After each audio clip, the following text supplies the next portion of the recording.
जय सलाम दिबे सशस्त्र सलाम।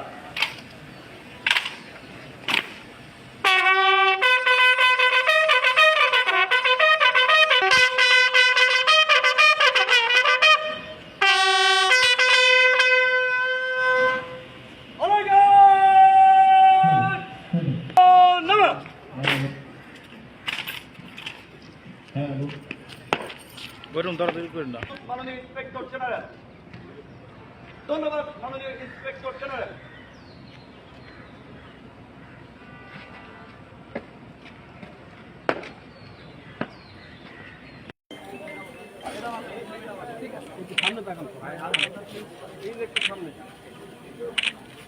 একটু হাত দিয়ে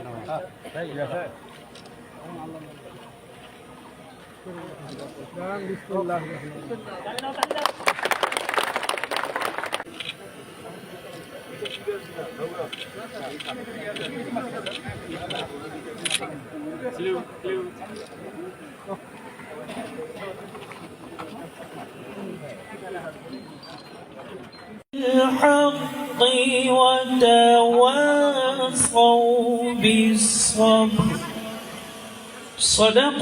আমি আগে বলতেছি যে আমার পুলিশ আমরা নিজেরা ঠিক হই। আমরা আমাদের পুলিশ যেখানে যে একজন কনস্টেবল সেখানে গেলে সে হলো রাষ্ট্রের একজন দর্পণ।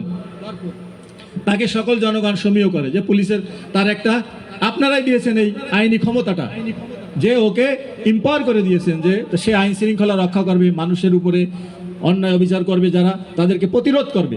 কিন্তু এখন যদি সেই পুলিশ আমরা যদি আমাদের এসপি সাহেব একটা পক্ষ হয় বা আমার ওসি সাহেব যদি এমপি সাহেব এখন তদবির করে অনেকে যে আমার কথা মতো ওসিকে দিতে হবে, তাহলে তো উনি ওনার কথা একটা ওসি সাহেব শুনবে আর 5টা করবে তার নিজের স্বার্থে। তো সুতরাং আমরা ওনাদেরকেও বলবো আপনারা আমরা সিলেক্ট করে দেই যে কোন লোকটা গেলে আপনার এলাকায় শান্তি শৃঙ্খলা থাকবে। আপনি তাকে দলীয় কাজে ব্যবহার করেন না। আপনারা শুনেছেন অলরেডি প্রধানমন্ত্রী আমাদের পুলিশ উইকে সকল এসপি সাহেবদের বলেছেন আপনার একটা মত থাকতে পারে, আপনার একটা দল থাকতে পারে, সেই মত এবং দল অনলি ভোটের বাক্সে, নট আপনার পোস্টিং প্লেসে। সুতরাং এটা ক্লিয়ার। আপনাদের নিয়ে আমাদের কোনো দ্বিধাদ্বন্দ্ব নাই। দল থাকবে, মত পার্থক্য থাকবে, আপনি একটা লোককে পছন্দ করতেই পারেন, কিন্তু সেটা আপনার কাজের ক্ষেত্রে নয়। আপনার কাজটা হবে জনগণের জন্য, দেশের শান্তির জন্য, নিরবচ্ছিন্ন উন্নয়নের জন্য।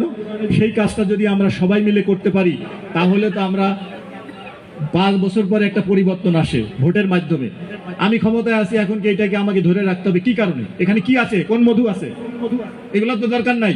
5 বছর পর পর পৃথিবীর অন্য অন্য সভ্য দেশের মতো একটা সুন্দর পরিবেশ আসুক, আমরা সবাই মিলে ভালো থাকি। আমাদের দরকার কি? শিক্ষা, স্বাস্থ্য, বাসস্থান, মৌলিক অধিকারগুলো নিশ্চিত করা।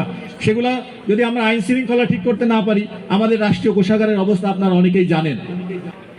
আমি তো আমার নিজের স্বার্থ ব্যবহার করার জন্য পুলিশকে ব্যবহার করতে চাই না, কিন্তু আপনাদের মোটিভেশন, আপনাদের উন্নয়ন, দেশের শান্তি, সমৃদ্ধি, আইন শৃঙ্খলা এগুলো ঠিক রাখার জন্য আমাদেরকেও কিছু কথা বলতে হবে।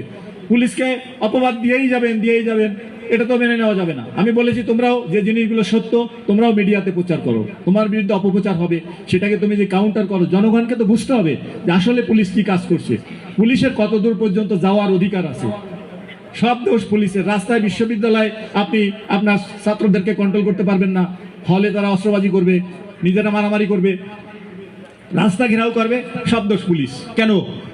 আপনার দায়িত্বটা কি তাহলে? আপনি এসি রুমের ভিতরে বসে শুধু কি ওই সরকারের বেতন ভাতা নিবেন আর ওই ছাত্রদেরকে উস্কানি দিবেন? নো। এখন যার যার দায়িত্ব যেখানে আছে সেটা পালন করে আমাদের সহযোগিতা সার্বিকভাবে থাকবে। আপনার আমার বাংলাদেশে 2,20,000 পুলিশ আছে আর লোক আছে 18 কোটির উপরে।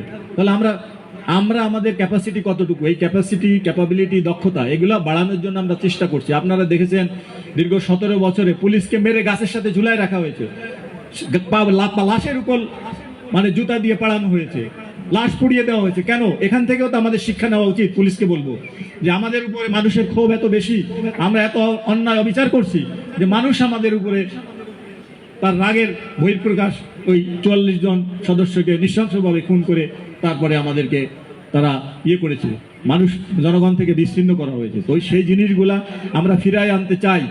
আমি বলবো আগে কোথায় কি ছিলেন, কিভাবে চাকরিতে আসছেন, ওগুলো আমরা দেখতে চাই না।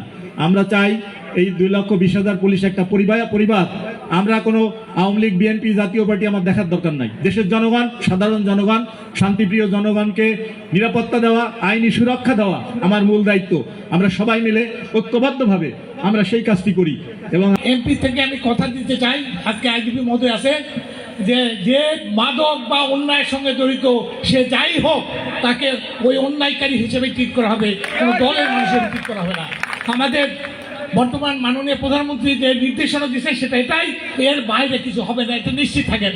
কারণ আদম দিকে আমরা কেউ অন্যভাবে দেখবো ইনশাল্লাহ, দেখি সারাটা জীবনে।